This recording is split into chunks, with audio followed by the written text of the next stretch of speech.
কোরআনুল কারীমে আল্লাহ বলছে, সূরা জুমারের মধ্যে আছে, প্রত্যেক মানুষের আল্লাহ তাআলা তার রুহু তার দেহ থেকে দুইবার আলাদা করে।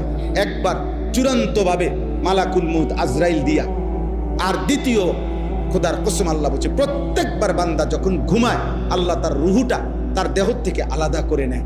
আল্লাহ নিজে বলছেন, আমি চাইলেই আবার ফেরত দেই, আমি না চাইলে ফেরত দেই।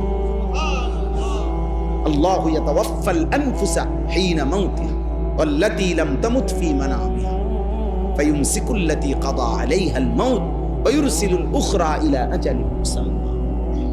এরপরে আল্লাহ কি সুন্দর করে বলছে, তবে শোনো বান্দা, প্রতিবার যদিও আমি রুহুটা ফেরত দেই ঘুম থেকে জাগবার সময়, কিন্তু এইটাও ইলা আজালিম মুসাম্মা, একটি নির্দিষ্ট সময় পর্যন্তই ফেরত দিচ্ছি।